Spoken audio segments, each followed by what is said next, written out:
여러분 안녕히 주무셨습니까? 빠르게 만나는 글로벌 뉴스 분석 굿모닝 글로벌 이주호입니다.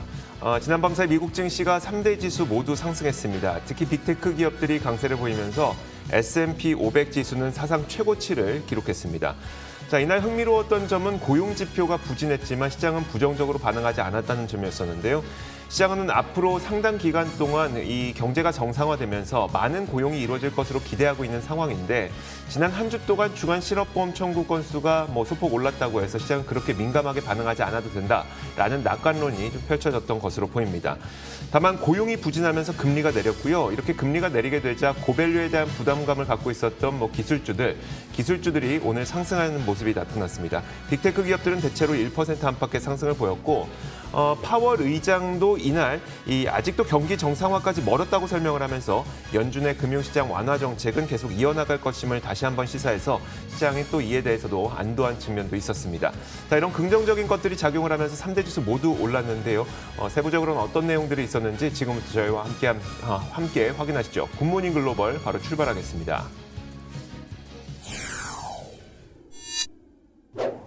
네, 간밤 있었던 미국장 시황 소식들 정리해드리는 시간 LS Closing Bell Now입니다. 간밤 주요 지수는 주요 기술주들의 강한 랠리에 모두 상승으로 마감을 했습니다. 먼저 자세한 마감 상황부터 확인해 보겠습니다. 다우지수는 장중에 상승 전환에 성공을 하고 0.17% 오른 채 거래를 마쳤습니다. 33,500선 위로 넘어선 모습이고요. 나스닥 지수는 오늘 기술주들이 강했다 보니까 1% 강세를 나타냈습니다. 13,830포인트 선 부근에 다가선 채 움직였습니다. S&P 500 지수는 오늘 17포인트 넘게 회복을 해줬는데요. 그러면서 S&P 500 지수는 사상 최고치를 경신한 채 마감을 했습니다. 올해 들어서만 S&P 500 지수는 19번째 사상 최고치를 경신해냈습니다. 오늘 시장이 주목한 이슈들 하나씩 짚어드리겠습니다. 오늘 IMF 세계은행 연례회의에서 파월 의장이 연설을 가졌습니다. 그는 여기에서 다시 한번 팬데믹으로부터 완전한 경제 회복까지는 아직 갈 길이 남았다고 재차 강조를 했습니다. 지금 수준의 경제 회복은 매우 불균등하고 불완전하며 이는 심각한 문제라고 지적하기도 했는데요. 파월 의장은 또 인플레이션이 심각한 수준으로 오르지 않을 것이며 만약 그렇다 해도 다시 2% 수준으로 돌이킬 방법이 있다고 말을 했습니다. 전날 공개된 FOMC 의사록과 더불어 연준의 완화적인 기조를 다시 한번 확인할 수 있었는데요. 그렇기 때문에 오늘은 이렇게 기술주 중심의 강세가 나타나게 됐습니다. 이날 발표된 주간 실업지표는 증가세를 나타냈습니다. 지난 3일로 끝난 실업보험 청구자 수가 전주보다 16,000명 증가를 하면서 74만 4천 명을 기록했는데요. 이는 월스트리트저널의 예상치였던 69만 4천 명을 상회하는 수준이었습니다. 다음으로 오늘장 업종과 종목별 흐름도 확인해 보겠습니다. 오늘은 8개 업종이 총 상승한 채 거래를 마쳤습니다. 나머지 섹터는 좀 잔잔한 움직임을 보이고 있는 가운데 기술주들이 강했다 보니까 1.4% 강세를 나타내고 있고요. 에너지 섹터가 1.3% 떨어지면서 굉장히 부진했습니다. 예상치 못했던 원유 재고 증가로 인해서 유가가 하락한 탓에 이렇게 에너지 섹터가 약세를 나타냈습니다. 종목별 흐름도 보다 자세히 확인해 보겠습니다. 오늘 빵주의 흐름을 조금 확인해 봐야 될 것 같습니다. 애플이 2% 가까이 상승하면서 굉장히 좋은 흐름을 나타냈고요. 그 밖에도 넷플릭스가 1.4% 오르면서 커뮤니케이션 서비스 섹터를 견인해주는 모습이 나타났습니다. 마이크로소프트도 1.3% 올랐고요. 구글과 페이스북은 보합 수준에서 등락을 엇갈리는 흐름을 나타냈습니다. 아마존은 0.6% 올랐고 테슬라는 2% 가까운 상승 탄력을 지켜낸 채 움직였습니다. 오늘 약했던 에너지 섹터도 조금 확인해 보겠습니다. 엑슨모빌이 1% 그리고 쉐브론도 1.12%의 낙폭을 기록한 채 거래를 마쳤습니다. 금융주 가운데서는 페이팔이 3.5% 가까이 상승하면서 비교적 눈에 띄는 흐름을 나타냈습니다. 오늘장 있었던 특징주들도 하나씩 확인해 보겠습니다. 첫 번째로는 코스트코 가지고 왔습니다. 3월에 동일 매장 매출이 16% 증가했다고 발표했는데요. 전년 동기 대비 온라인 매출은 57% 상승했다고 발표를 했습니다. 그러면서 오늘장 0.67% 상승한 채 거래를 마쳤습니다. 주류 브랜드 컨스텔레이션 브랜드도 확인해 보겠습니다. 양호한 실적을 공개했음에도 불구하고 오늘 이렇게 하락하는 모습이 나타났는데요. EPS는 1.95달러, 매출은 19억 5천만 달러를 기록하면서 둘 다 애널리스트의 예상치를 상회했습니다. 그렇지만 주가는 오늘 4.57% 하락하면서 다소 부진한 모습이 나타났습니다. 다음으로 F5 네트워크스 확인해 보겠습니다. 크레딧 스위스에서 투자 의견을 아웃퍼폼에서 중립으로 하향 조정을 했습니다. 그러면서 장 초반에 조금 하락하는 움직임이 나타났는데요. 후반 들어서 이 낙폭을 모두 만회하면서 상승 전환에 성공을 했습니다. 올 들어서 이 F5 네트워크스의 주가가 20%나 상승했기 때문에 크레딧 스위스 측에서는 현재의 밸류에이션 수준이 조금은 부담스럽다. 더 이상 매수 의견을 줄 수는 없다. 이런 의견을 덧붙였습니다. 다음으로 게임스탑 확인해 보겠습니다. GME에서 한 가지 소식을 전했죠. 추이의 공동 창립자 라이언 코헨을 CEO로 임명할 거다, 이런 소식이 전해졌습니다. 코헨은 기존의 이사회에서 게임스탑의 이커머스 진출을 추진하고 있었는데요. 오늘 새로운 소식이 전해졌습니다. 주가는 4.3% 하락한 움직임입니다. 다음으로 WW 인터내셔널 확인해 보겠습니다. 모건 스탠리에서 투자 의견을 중립에서 매수에서 중립으로 하향 조정했고요. 그러다 보니까 오늘 4.2% 가까운 낙폭을 기록한 채 $30 선을 간신히 지켜내는 흐름이었습니다. 다음으로 마지막으로 빌리빌리까지 확인해 보겠습니다. 비디오 스트리밍 업체인 빌리빌리인데요. 유즈게임스의 지분 24%를 매입할 거다. 그런 로이터 통신의 보도가 있었습니다. 그런데 사측에서는 이것이 사실이 아니다라고 부인을 했습니다. 오늘 빌리빌리의 주가는 2.25% 오르면서 $110 선에 다가서려는 움직임 나타나고 있습니다. 오늘장 있었던 특징주들까지 이렇게 전해드렸고요. 지금까지 엘라스 클로징 벨 나우 시간이었습니다.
자, 앞서 마감 시황 살펴보셨습니다. 이에 대한 분석 내려보도록 하겠습니다. 오늘도 클로징 벨 나우 두 분과 함께하도록 하죠. 장혜진 앵커와 로제타 투자자문 최진석 포트폴리오 팀장 나오셨습니다. 어서 오세요. 자, 먼저 팀장님, 미국 증시가 빅테크 기업들의 강세와 함께 S&P 500 지수가 사상 최고치를 경신했더라고요. 미국 증시 어땠을까요? 네, 일단은 최근에 나왔던 미국의 경제 지표가 좋았던 것에 반해서 오늘 나온 주간 신규 실업수당 청구 건수 같은 경우는 다소 좀 실망스러운 지표가 나왔죠. 하지만은 그럼에도 불구하고 큰 틀에서의 경기 회복에 대한 자신감이 유지된 것이 빅테크 기업들 위주의 또 한 번 신고가를 좀 견인한 것으로 해석이 되는데요. 이와 관련해서 LPL 파이낸셜이라는 기관에서도 물론 실업수당 지표가 실망스럽기는 하지만은 향후 몇 달간의 경제 리오프닝이라든지 그리고 이에 따른 고용 급증에 대한 뷰를 계속해서 좀 유지하겠다라고 해석을 하기도 했습니다. 이렇게 경제 측면에서의 호재가 증시에서도 호재로 해석된 지가 꽤 된 것 같은데요. 이 결정적인 이유는 바로 미 연준이 계속해서 긴축 우려에 대해서 우려를 좀 덜면서 시장도 이에 대해서 좀 이해를 하기 시작하지 않았나라는 생각이 듭니다. 이날도 이제 파월 의장이 경제에 아직도 불균형이 남아있다라고 얘기를 하면서 인플레이션도 심각한 수준까지는 발생하지 않을 것, 그리고 발생한다라고 하더라도 통제할 수 있는 그런 툴을 갖고 있다라고 얘기를 했죠. 이런 부분들에 대해서 시장도 조금씩 좀 이해를 하면서 좀 안도 반응을 나타내고 있는 것 같습니다. 자, 이어서 상품 선물 시장의 움직임도 살펴보도록 하겠습니다. 먼저 10년물 국채 금리부터 살펴보도록 하죠. 지난 밤 사이에 10년물 국채 금리가 꽤 많이 안정이 됐습니다. 1.6% 초반까지 내려왔는데 일단 그 이유는 신규 실업보험 청구자 수가 예상보다 많았기 때문이었습니다. 고용이 생각보다 부진했다는 것이겠죠. 이 때문에 금리는 좀 안정세를 찾아서 1.6% 초반인 1.628% 정도까지 내려왔습니다. 자, 이에 따라서 금 가격은 또 올랐는데요. 금 가격 한번 보도록 하겠습니다. 거의 0.9%가량 상승했습니다. 금리가 안정세를 찾으면서 한동안 강세를 보이던 달러 인덱스도 하락을 하게 됐고 금리와 달러 가치가 금값을 좀 짓누르고 있었는데 이것이 금값의 상승을 이끌었습니다. 덕분에 금값은 1개월 내 최고치를 기록하면서 현재 선물시장에서 1,757.1달러 수준을 기록하고 있습니다. 자, 유가를 한번 보도록 할 텐데요. 유가는 장중에 좀 큰 하락을 기록하기도 했습니다. 왜냐하면 미국의 휘발유 재고가 상당히 늘었다는 점이 부담 요인이 됐었는데 장 후반으로 가면 갈수록 이것을 회복하면서 현재는 보합권에 있습니다. 선물 시장에서도 59.77달러 정도를 기록한 채 움직이고 있습니다. 자, 이렇게 상품 선물 시장 살펴봤습니다. 글로벌 외신 확인하겠습니다. 자, 첫 번째 뉴스부터 보겠습니다. 팀장님이 굉장히 흥미로운 소식을 전해 주실 것 같은데 어떤 내용일까요? 네, 월가의 대표적인 낙관론자죠. 제레미 시게 와튼스쿨 교수가 증시 랠리를 지금 야구로 치면은 9회 중에 3회에 불과하다라면서 기존의 낙관론을 그대로 유지하는 발언을 전했습니다. 그는 최소 올해 전반까지는 랠리가 지속될 수 있을 것이다라고 내다봤는데요. 그러면서 연준에서 정책 변화를 좀 가져가기 전까지는 30에서 40% 정도 추가 상승 여력이 있다라고 밝혔습니다. 시게 교수는 코로나19 시대에서의 마지막 경제활동 제한 조치가 해제가 됐고 그리고 백신 보급으로 인해서 여행 등의 타 섹터가 반등하면서 올해 경제 성장이 폭발적일 것으로 예상된다라고 밝혔는데요. 다만 그런 만큼 인플레이션 압박도 거세질 것이다라고 분석을 했습니다. 여기에 미국 연준이 예상한 것보다도 금리와 인플레이션이 훨씬 더 높은 수준으로 오를 것이다라고 예상을 했고요. 그러면서 물가 상승률이 4에서 5%까지도 오를 수 있을 것으로 내다봤습니다. 이에 따라서 연준이 현재 예상보다도 더 이른 시점에 조치에 나설 것으로 예상을 했는데요. 하지만은 최소 연말까지는 즐길 때라는 점도 강조를 했습니다. 시겔은 또 이 같은 인플레이션 압박에도 불구하고 증시에 대한 매력도가 여전한 이유로 채권이나 현금을 보유하는 것보다도 주식의 매력도가 여전히 높다라고 밝혔습니다. 최근 그 신고가 행진을 이끌어가고 하고 있는 주역은 바로 빅테크 기업들의 컴백 아니겠습니까? 결국은 이제 성장주와 가치주를 다 같이 들고 가는 것이 그게 답이었을까요? 그랬던 것 같습니다. 지금 저희가 보면은 빵 플러스 지수라는 게 있는데요. 이게 빅테크 기업들을 포함을 해서 주요 성장주를 담고 있는 그런 지수입니다. 근데 지난 5일간에 약 한 6% 정도 상승을 했더라고요. 그러면서 S&P 500 지수의 약 한 2.5% 상승을 아웃퍼폼하는 흐름이 나타나고 있고요. 이날은 이제 마이크로소프트가 다소 좀 주인공으로 좀 부상을 했죠. 시가총액이 이제 2조 달러에 근접을 하면서 약 한 5% 정도만 더 상승하면은 애플 다음으로 2조 달러 클럽을 달성하는 것이 유력하다라는 그런 얘기가 나와주고 있습니다. 최근에 BTIG 같은 IB에서는 가치주와 중소형주의 랠리가 2분기에는 숨고르기 양상을 보일 것으로 예상을 했습니다. 그러면서 대형 기술주와 헬스케어 업종에서의 상승 여력이 좀 존재한다라고 분석을 했고요. 그러면서 이 시장에서는 결국은 가치를 들고 가는 것이 답이었다라는 말이 좀 많이 나오고 있습니다. 내셔널증권이라는 기관에서도 이와 관련을 해서 성장주와 경기 민감주를 동등하게 비중을 갖고 간 포트폴리오가 유리할 것이다라는 분석을 제시하기도 했습니다. 네, 시겔 교수가 꼽은 증시 악재로는 연준의 정책 전환이 있었습니다. 이외에도 우리가 좀 고려를 해봐야 할 잠재적인 악재가 있다면 어떤 것들이 있을까요? 네, 시겔 교수의 말을 좀 잘 이해할 필요가 있을 것 같습니다. 그 요지는요, 연준이 긴축으로 만약에 돌게 된다면 증시가 20% 정도 하락할 수 있다고 경고를 했습니다. 하지만은 그 전까지, 그러니까 아직 그 시점이 오지 않았으니까 그 전에 3에서 40% 정도 더 오르는 것을 즐겨라, 더욱더 올라타라라는 그런 말로 이해하면 되실 것 같고요. 잠재적인 악재에 대해서는 역시 첫 번째는 법인세 인상 등의 증세 리스크를 좀 꼽아볼 수가 있을 것 같습니다.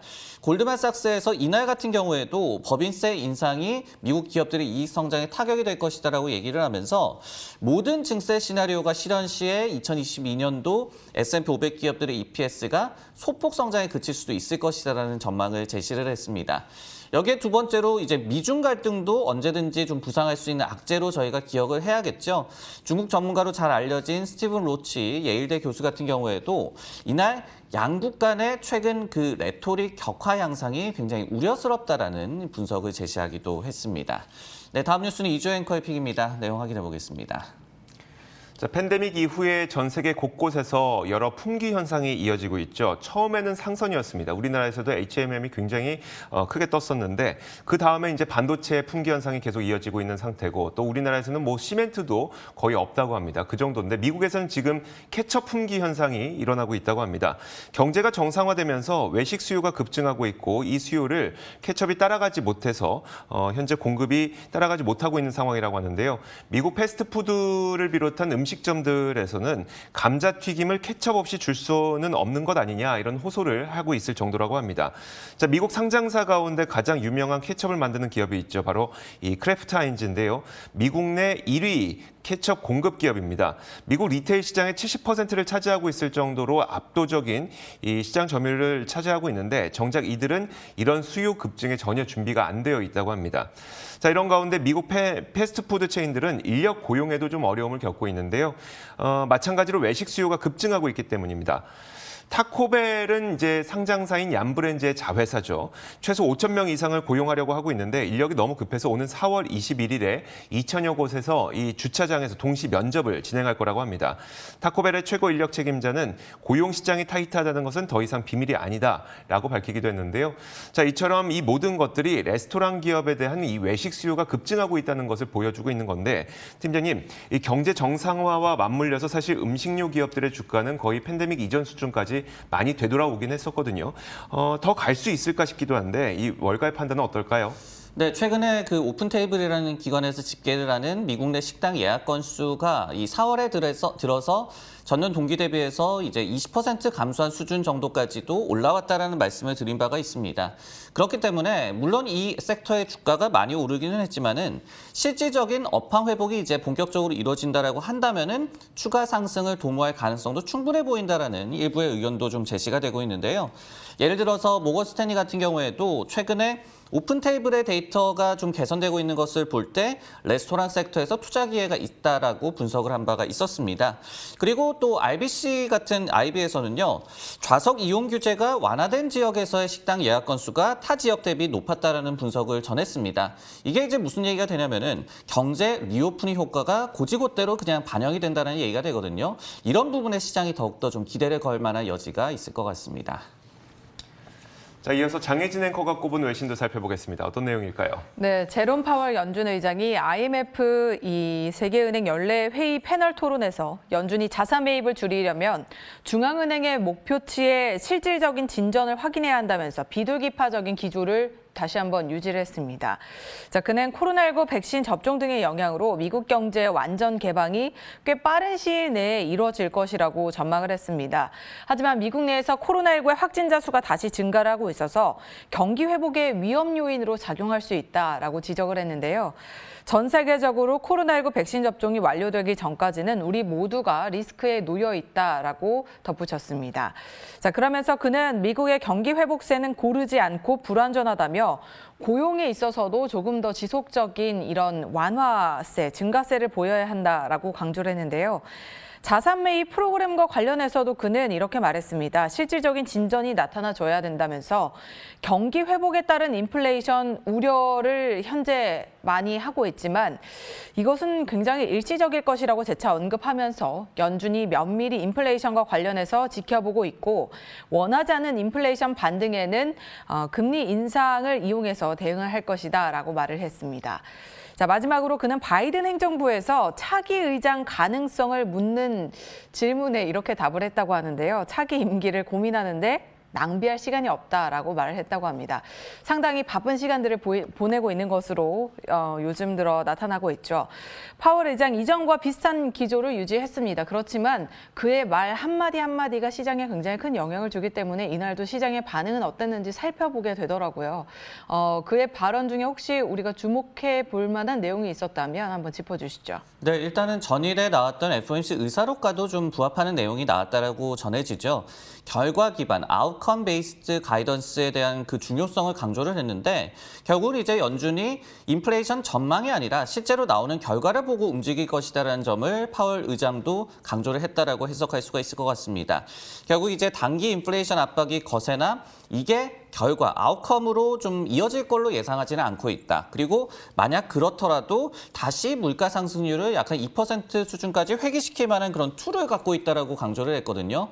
이런 발언들이 좀 더 중요하다라고 생각이 들고, 그리고 인플레이션 지속보다도 결국은 일시적인 가격 상승이 가능성이 더욱더 높다라고 밝힌 점에 시장이 다시 한번 좀 안도를 한 것 같습니다. 자, 이렇게 지난밤 사이 있었던 여러 가지 글로벌 이슈 살펴봤고요. 이어서 종목 뉴스 확인하겠습니다.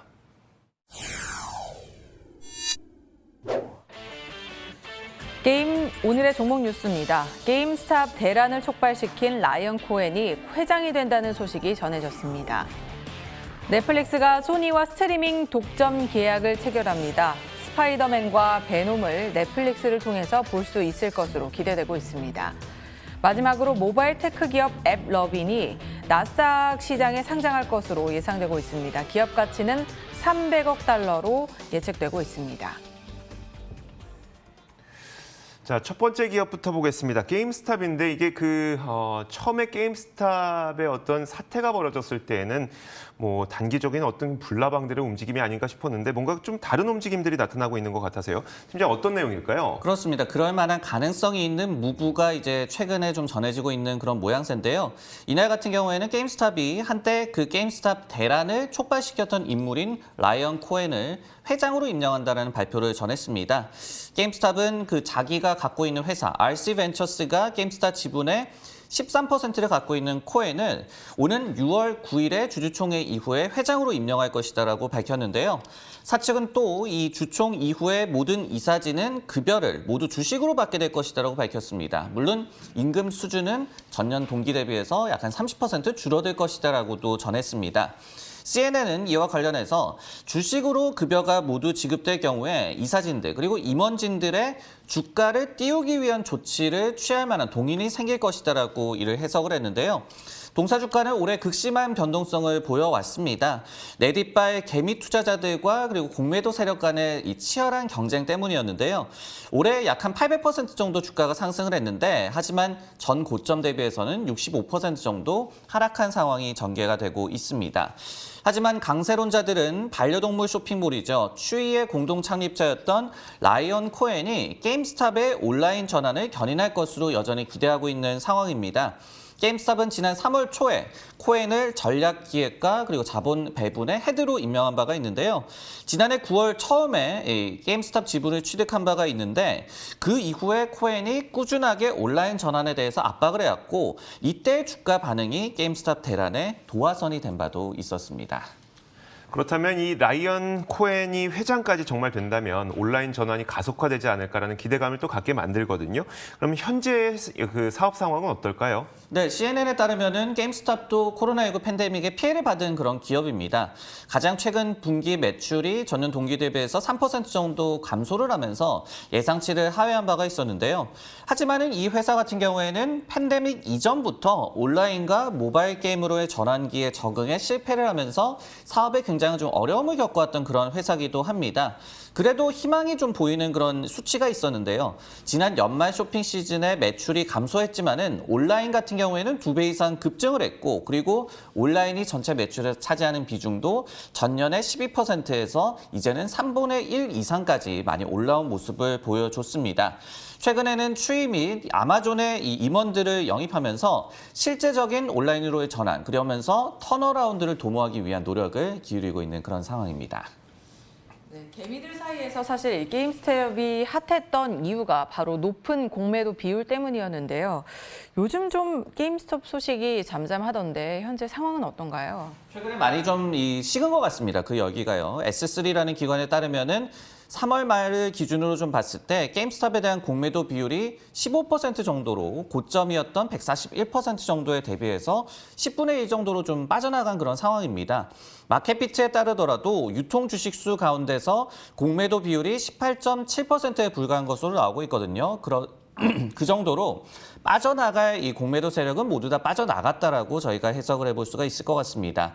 즉 좀 더 넓게 본다면은 이제 이런 쇼츠 퀴즈 테마주에 대한 열기가 굉장히 좀 식은 거라고도 생각이 되는데, 한편 이제 인베스터 플레이스라는 기관에 따르면은 전기차 충전 관련주인 블링크 차징, 그리고 전기 트럭 관련주인 워크호스, 그리고 에드테크 관련주인 펀매틱 등의 종목에 대해서 공매도 비율이 상대적으로 높게 나타나고 있는데, 예전처럼 뭐 100%를 넘어가고 그런 것이 아니라 한 30-40% 정도에서 낮게 유지가 되고 있는 상황입니다.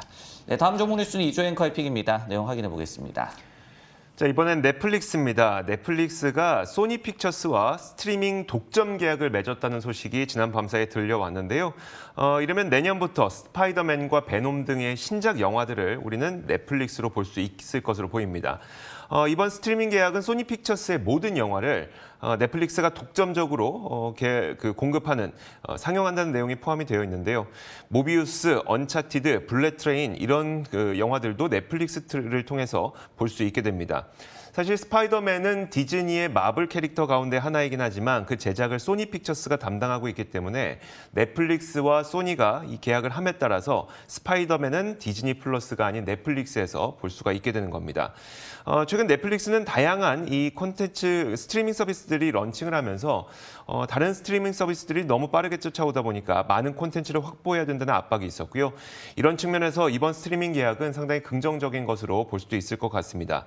다만 이번 계약 기간이 얼마인지, 얼마나 길게 계약 기간이 이어지게 되는 것인지, 아니면 계약 금액이 얼마인지 이런 구체적인 내용은 두 기업 모두 공개를 하지 않은 상태라서요. 구체적인 내용은 잘 모르겠습니다만 어쨌든 팀장님, 이 스파이더맨, 베놈 이런 라인업까지 넷플릭스가 갖추게 됐습니다. 넷플릭스의 상승 여력에 대해서 월가는 어떻게 보고 있을까요? 네, 넷플릭스 같은 경우에는 팬데믹 이후에 특히 시각이 극명하게 엇갈리고 있는 그런 종목입니다.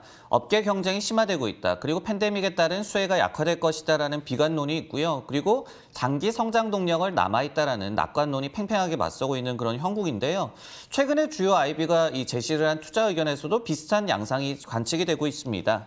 예를 들어서 벤치마크에서는 경쟁 서비스의 성장, 그리고 회원 이탈 리스크에 대해서 주의해야 한다라고 경고를 했고요.